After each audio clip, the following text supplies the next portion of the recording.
বলিউড অভিনেতা সুশান্ত সিং রাজপুতের রহস্যজনক মৃত্যুর পর কেটে গেছে প্রায় ৫ বছর।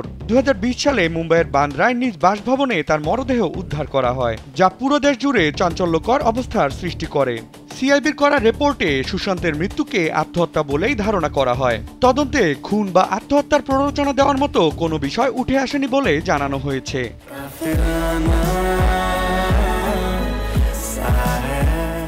সম্প্রতি এক সাক্ষাৎকারে সুশান্তের বোন শ্বেতা সিং কীর্তি জানান, তার ভাইয়ের আকস্মিক মৃত্যু নিয়ে আমেরিকা ও মুম্বাইয়ের ২ মনস্তাত্ত্বিকের সঙ্গে কথা বলেছেন তিনি। তারা দুজনেই জানিয়েছেন আত্মহত্যা নয়, খুন করা হয়েছিল সুশান্তকে।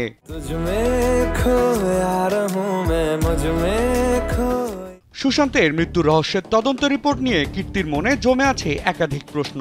তার কথায়, এটা কিভাবে আত্মহত্যা হতে পারে? বিছানা ও ফ্যানের মাঝে তেমন কোনো দূরত্বই ছিল না যে একজন মানুষ সেখান থেকে ঝুলে পড়তে পারবে। টুলের উপর না উঠলে ফ্যান স্পর্শ করা সম্ভব ছিল না, তবে ঘটনাস্থলে কোনো টুলই পাওয়া যায়নি। তাহলে এটা কিভাবে আত্মহত্যার কেস হতে পারে?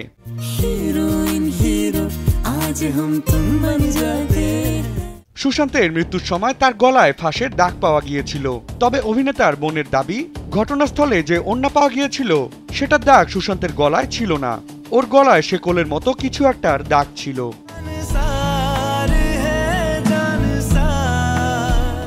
মনে নানা প্রশ্ন নিয়ে একে একে দুজন মনস্তাত্ত্বিকের সঙ্গে দেখা করেছিলেন কীর্তি।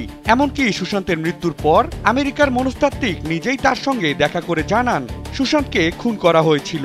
দুজন এসেছিল তাকে খুন করতে। পরবর্তীতে এই একই দাবি করেন মুম্বাইয়ের আরেক মনস্তাত্ত্বিক। ভারতীয় গণমাধ্যমকে এমনটাই জানান অভিনেতার বোন।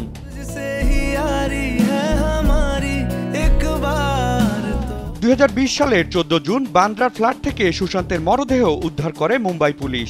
কয়েক দফা তদন্তের পর সর্বশেষ তদন্ত রিপোর্টে স্পষ্ট বলা হয়, হতাশার কাছে পরাস্ত হয়ে সুশান্ত আত্মহত্যার সিদ্ধান্ত নেন। তাকে হত্যা কিংবা হত্যা চেষ্টার মতো কোনো ষড়যন্ত্রের প্রমাণ পাওয়া যায়নি। বিনোদন ডেস্ক, কালবেলা।